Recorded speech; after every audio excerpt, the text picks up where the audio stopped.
but the top trader last year, he brought in more money for the firm than even the CEO.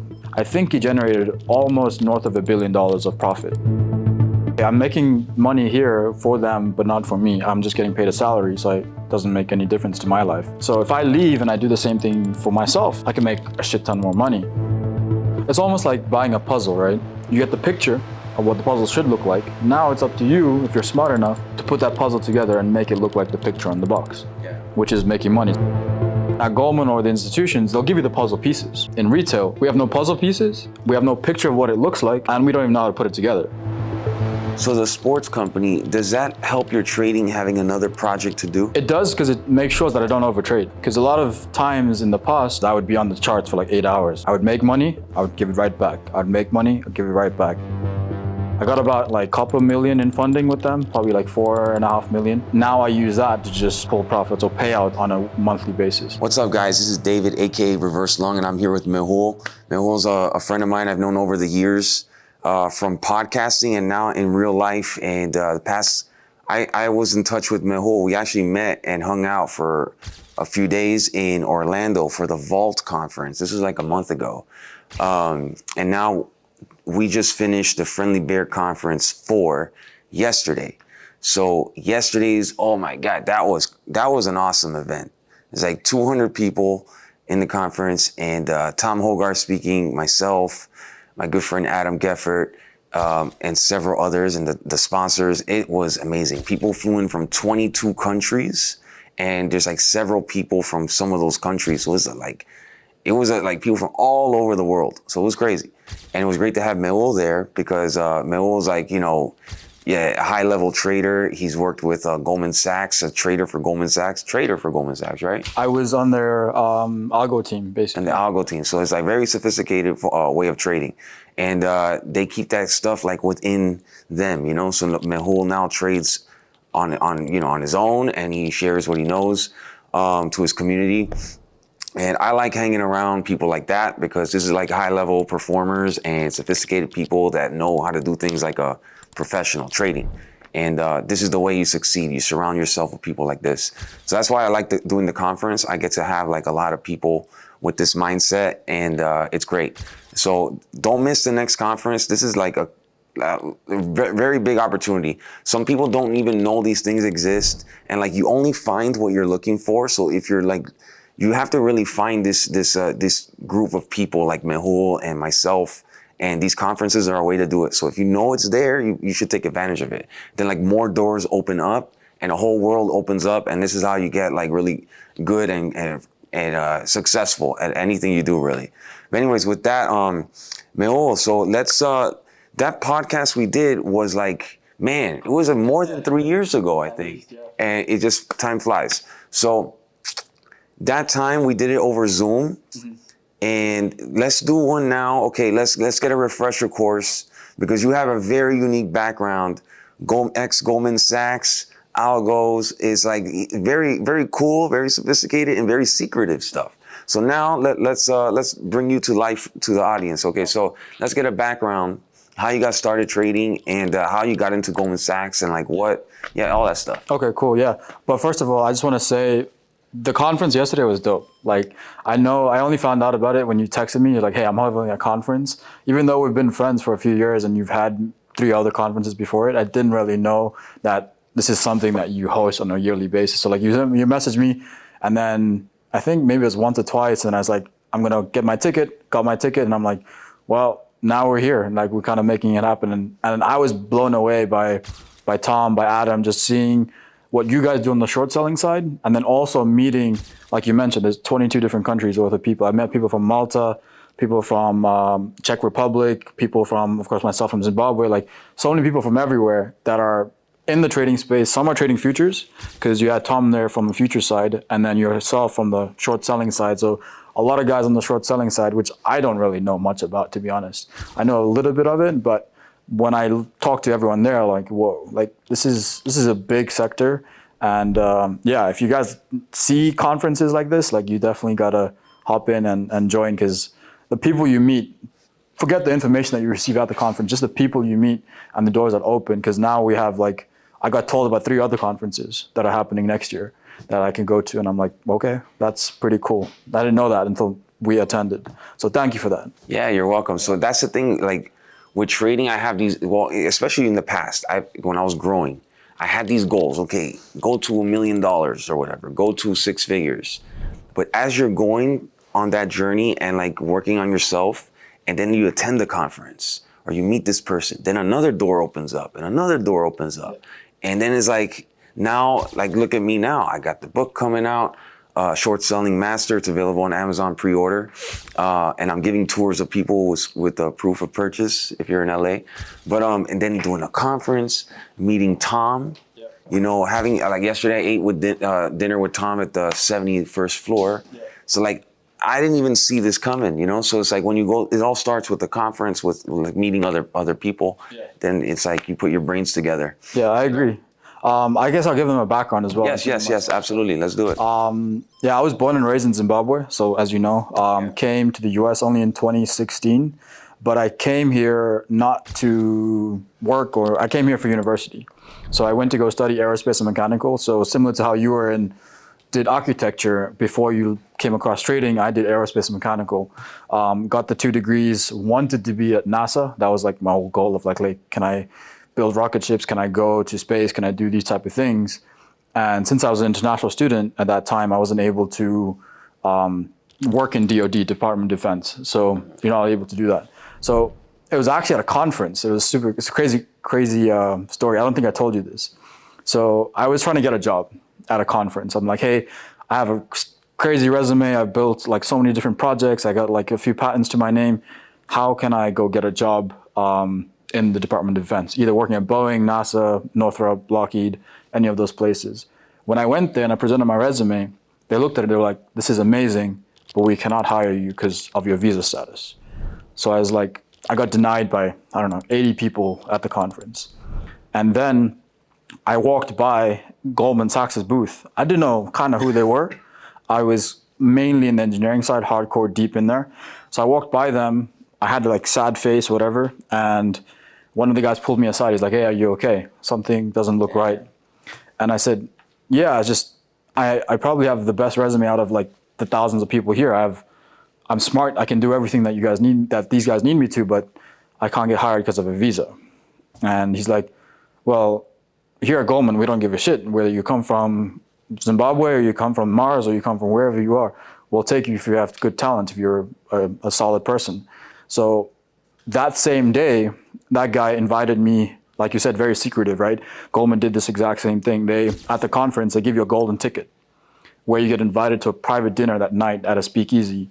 And at that private dinner, you go meet the rest of the Goldman guys. It's almost like what you see in the movies. It's like nothing at the conference happens there. Like you just kind of meet people and you exchange resumes. It's a very minimal conversation. When you go to the dinner at night, the exclusive event, that's when like you start talking big conversations. And I'm like, whoa, so the way it was actually like downstairs in an alleyway. We went through like this bookshelf and then we went inside and there was like a bar. And I'm like, whoa, okay. And now I'm freaking out. Now I'm like, yo, these guys are big players. Because before I went there, I spent like 2-3 hours researching because I'm like, they're about to give me an interview. I'm about to get a job. Like, what's going to happen? I was freaking out.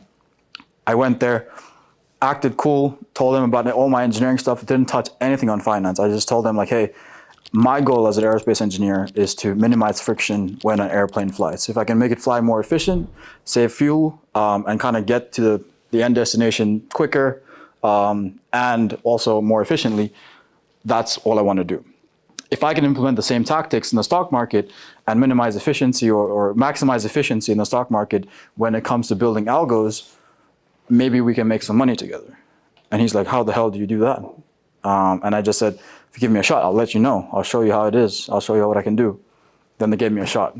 And then that's how the journey started. I wasn't even looking to be at Goldman. Yeah. They kind of were there at the right time, right place type of thing. Yeah, so what you described, that sounds like the way you do algos, right? Yeah. You reduce the slippage or... Yeah, so you just find an efficiency. There's probably a gap that's being... it's almost like when you do your research, right? You're going to find something with a company that's a bad company, that they have something that's dodgy or doesn't, there's something that you can exploit basically when you take your short. That's what we look for in the market. When we find an inefficiency, can we exploit these by milliseconds? Can we get in before the shares go from one hub to the next hub? There's like probably a time delay. Can we high frequency trade in between that and make some money in between? So there's many different ways, and the way we did it was we just use regression techniques, just pure mathematical base of like, the market does this over and over and over again. If we can get enough data points, which Goldman has, we can build something off that. And then we specialize in the FX market, mainly Euro USD, and then built something together with a team of like 5, 6 other engineers. Yeah. So how long did you do that for? So that was only like 6 months. So I only did that for 6 months, but before, while I was at Goldman, I started off in operations. So I did operations management for them. I did fees and execution, like fees, like every time an order gets placed, there's someone that's going to eat a fee. There's someone that's going to eat a commission. Between the clearinghouse, Goldman, and the client, money's being flown between the three. Someone's got to manage that flow. I was doing that. So I was executing the fees. I was eating some of the fees. I was giving some fees away to someone else, to the clearinghouse. So I did that. Kind of got boring because it's just like, that's all you're doing, just clicking buttons. Then I went into project management. And then in project management, it's basically like you're managing people, learning how businesses work within the firm. So I was internal project management. So I would work with one team in finance, one team in investment banking, one team in the algo on the trade desk. And I would say like, hey, what commonalities do we have between the teams, and how can we fix these commonalities with a central solution? Which, for example, the operations team would have a built-up software, which the investment bankers would need, and then investment bankers would, instead of paying money to get someone else to build it, they could just use the in-house thing. And there was always like, big companies, they're built in silos. So like operations, finance, whatever it is. So they don't know what's going on. And my role as the project manager, or the almost project engineer, was figure out what's going on everywhere and put the puzzle together. And then from there, went into the algo side after that. Gotcha. Did you ever see the traders executing? Did they have like a desk? Yeah, in New York, yeah. Oh, okay. Yeah. So you worked out of New York? So I started in Salt Lake and then went to New York, yeah. Okay. And do you know this guy? He's old school Goldman guy, Anton? Yeah. He wasn't there when you were there. No, he wasn't there. Yeah, he was way before my time. Gotcha. Yeah. So Anton Krill, he has like these reels on Instagram or YouTube or whatever. Yeah. And they say like, one of them that I like is like, he shows a graph of like the traders of Goldman Sachs and like their performance over the year. And he's like, every year, go to the 10K, go to page number, I think it was like 75 or something. I don't know, the page where it shows every single year the performance of the Goldman Sachs. The traders, yeah. And it shows like their P&L versus their losses. Mm-hmm. They're so efficient. It's very efficient. Like, I don't know if you've heard of this, but I forget his name, but the top trader last year, he brought in more money for the firm than even the CEO. Like, he was paid more than the CEO. Typically, the CEO is the top dog. He gets paid the most at any company, right? Yeah. Like, he's getting the hundreds of millions of dollars. He did get paid that. The CEO of Goldman did get paid that last year. But this trader got paid 1.5 times more than the CEO, just because I think he generated almost north of $1 billion of profit. I'm like, you made how much? $1 billion in profit just from trading? And yeah, like, but he was there for like 30 years. He's like a veteran. And then he retired. Then he just left. He's like, I'm done. Wow, and that information is all public on their 10K. Yeah, in Goldman Sachs. They can find it. Yeah, it's also in news articles. Like, it was made public. It was like, I think they interviewed the guy too. I forget his name, but yeah, he was a big shot. So you worked out, is that the main office in New York? New York and New Jersey. So they have two buildings. You can take the ferry between either one of them.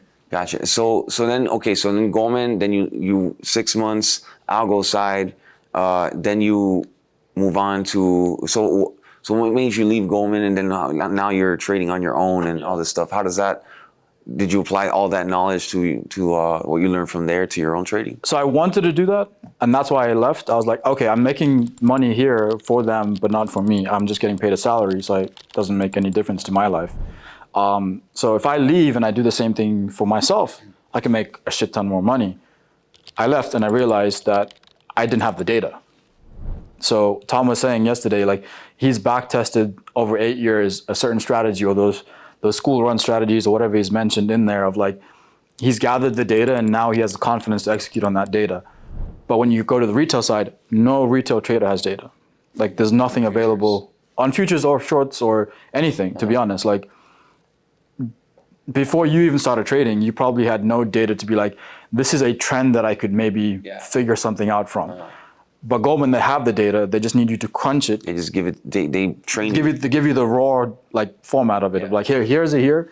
Go figure something out with it. Find a trend. Find a pattern. Go do it. But imagine you have nothing as a retail guy, and now you're like, here's nothing, and go figure out a pattern. It's like that's backwards.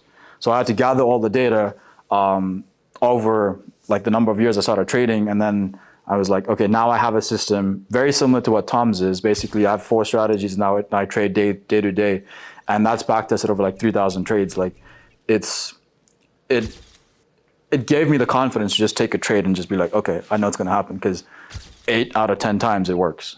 Every 2 times it doesn't. Like, it's okay, whatever. Yeah. It's very interesting. So when I started out, or any retail, we don't have any data. We don't know what we don't know, and we don't even know how to collect the data. We're just noobs. Yeah. And then someone points out the data. Actually, yesterday at the conference, it was Flash Research. They have something to collect data for stocks, and then you start tweaking and finding data. But with Goldman, see, that's the thing with prop firms, big prop firms. Like I have this book from S&P Capital. There's Trillium for stocks, and then you have Goldman, juggernaut. When they recruit a very smart person with all like the credentials that they like what you had, like all space engineering or whatever it is, like potential NASA person, and then they give them the data. So it's like you're starting off from a different place, because you're not starting off ignorant and like you're starting out with something, even though you don't know anything. At least you have a starting place. Yeah, it's almost like buying a puzzle, right? Yeah. When you buy a puzzle at Walmart or wherever, you get the box. You get the picture of what the puzzle should look like, right? But it's all broken pieces. Yeah. But at least you have the pieces. Now it's up to you, if you're smart enough, to put that puzzle together and make it look like the picture on the box. Yeah. Which is making money. So in trading is like, at Goldman or the institutions, they'll give you the puzzle pieces. It's in random formats all over the place. It's up to you to be smart enough to put it together and make some money out of it. In retail, we have no puzzle pieces, we have no picture of what it looks like, and we don't even know how to put it together. So it's like, how do you even where do you start? And starting to build the puzzle pieces, gathering data over the years, or from someone that might have data, like you can, like for yourself, like Friendly Bear University. You've gathered data, you know what works. Why not go to someone that is been doing it, working for them, and they can speed up the journey, because they have the puzzle pieces. And they will give you the puzzle pieces, but it's still up to that person to figure out how to put it together for themselves, because everyone's puzzle is different. Yeah.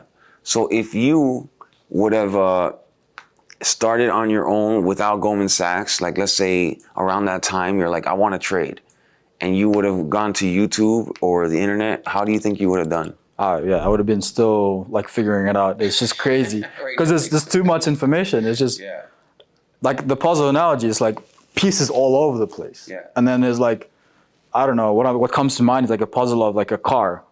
But on YouTube, you'll find a puzzle of like a lion, of a freaking water bottle, of random shit. And it's just like all related to get you there, but it's not going to build you a car. Yeah. So it's just like, what can you put together and how do you know what to filter to kind of go there? And the best way to filter it is find someone that is a profitable trader and just stick with them. Like go Goldman Sachs, yeah.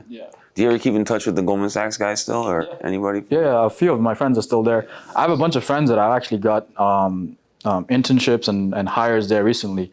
So I just reach out, kind of make some connections here and there on LinkedIn and be like, hey, like so-and-so is looking for a job. Like they want to get in, they want to get their feet wet, and they get in, And so you're trading these days, how's that going? Like your day-to-day, what's your schedule, like your routines? Yeah, so I'm trading, now I'm only futures, but I also do long-term options. So I day trade futures on a day-to-day basis. I use prop firm capital, so like all the funding company capital. So Apex, Take Profit Trader, so on and so forth. I got about like couple million in funding with them, all throughout, probably like 4.5 million worth of funding. And now I use that to just pull profits or payouts from these funding companies on a monthly basis.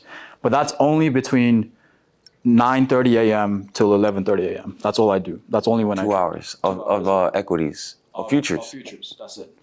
That's it. And then after that, I have the sports company that I'm building. So then I just jump into building sports companies. I have a whole team and everything. So making stuff work with the team is a lot of my time. So the sports company, does that help your trading having another project to do? It does, because it makes sure that I don't overtrade. Yeah. Yeah, because a lot of times in the past, when I didn't have anything else and all I did was trading, was I would be on the charts for like 8 hours. I would make money, I would give it right back. I'd make money, I'd give it right back. Now that I've almost occupied myself and said that, hey, like after 11:30, if your strategy doesn't appear on the chart, leave. Just go do other stuff. You have other stuff that you need to do, so go do it. I know some traders, they're like, that don't have other things going, like, or work that they're working on. They're like, I'm going to leave at 11:30 to go to the gym. Or I'm going to leave to go for a walk, or whatever it is, and I'm going to put that hard stop. They won't do it. I can guarantee you it. Even if they put it in their schedule to be like, I'm going to leave to go to the gym, it's just like, it's not, for me, it's not enough of a motivator to be like, I'm going to leave this desk where I can make so much money to go potentially work out, to go potentially for a walk. Versus if I leave because I have a meeting, for example, with one of my partners, and we have to meet because I have to respect his time, I have to respect their time. Yeah. I have to leave, and I have to go meet with this person and do something and make something else work. So that gave me some discipline, for sure. That's a very good point. There's the same thing with the conference that I put together. Like that was, I had to go, I had things to take care of, rather than it's like, okay, I'm gonna leave and go to the gym, or I'm gonna leave and, grab something to eat. Or, it's like I have to go there. That's my name on the line. Yeah, it's a reputation. That's there. Yeah. Now tell us about this sports company. It's really interesting. We spoke about it in Florida. Yeah. So it's like you're an agency or something, or like what exactly? So almost like an agency and an athlete's pocket, but not necessarily. So we focus on youth. So all the way from 13-year-old all the way up to like 24, 25-year-olds. And what we do is, say if you played any sport, did you play soccer or you? I played baseball. Actually, in community college. Okay, that's perfect. So basically, we would go after athletes like yourself that were in community college or D1, D2, D3, and we would say, hey, David, like you play baseball, we would love to have you on the platform of TradeSphere. We'll gather all your stats from your years of playing. We'll gather all your social media stats, like how many followers you have, what engagement you have on your social media. And then we'll say, David, you as an athlete are worth $150,000 as an athlete. Now, in order for you to get that valuation, you pay us $5 a month just for us to do all that work for you. But once you have that valuation, you can go to brands, you can go to get sponsorships, you can get a whole bunch of opportunities presented to yourself. And the only cost to you as an athlete is $5. So that's what we offer to athletes. We give them that valuation, which helps them get money from brands and from sponsors. And we also have the brands and sponsors on our platform. So if you see, for example, Friendly Bear is a brand on our platform, and they're looking to get some marketing exposure, but they want to use it and get that marketing exposure via athletes, they can go and find an athlete on our platform, or the athletes can go and find Friendly Bear and say, hey, Friendly Bear is looking for 20 athletes to do, say, for example, 3 short-form videos talking about how trading helps, or how being an athlete and disciplined in athletics can also transfer to trading. And if they make a few videos like that, the brand Friendly Bear can get a lot of exposure. The athletes can get paid like whatever, $100 for those 3 videos or $50 for those 3 videos. So these athletes that don't have any money, they can make something, like just by making videos. They can kind of like buy some lunch, or they can even make a lot more money. They can make a couple million if they get the big brand deals like Nike and whatnot. But that's what what was missing in the collegiate space. So we're building that. Yeah. So at the City Club, they were talking about this, the NFL players, how like they have kids and they're in high school and college, and they were saying about the NIL contracts. NILs, yeah. Yeah, I'm totally out of touch with this world, but now I'm getting familiar with it. And yeah, so very interesting, man. You're probably gonna. That's probably gonna. In the future, maybe you're a billionaire or something. You know. Yeah, that's the long-term game on that one. That one is it's so since we're a sport tech company, we incorporate AI in there. And if you're in the VC world, or if you like understand how sales go in private equity, to get a valuation when you exit, that's a 24x valuation on whatever revenue that we're making. So say we're making at one point in a few years' time 100 mil in revenue a year. That's 100 mil times 24x. That's the exit that we can probably get to. That's sick, man. See, that's why you want to surround yourself. Those listening, you surround yourself with people that think like this, you know. So you got to come to conferences and meet like-minded. Exactly. But yeah, man, that's gonna be sick. And yeah, anywhere else? Where can people find you? And how can people, if someone's looking to trade futures, how can they find you? And social media. So my Instagram Mehul8797. Also Trader Mehul on Instagram. So I have 2 Instagrams. And then we have a Discord. It's a free Discord. Anyone can just hop in there and kind of check it out. But yeah, that's the main place that we can. If anyone wants to learn about trading, it's there. If they want to learn about TradeSphere, my LinkedIn, the professional place where I showcase anything about sports and all that stuff, is on my LinkedIn. Awesome. Well, anyways, guys, thanks for listening. And yeah, that was a great podcast, man. Awesome. Thanks, Mr. Thank you. Appreciate it. See ya.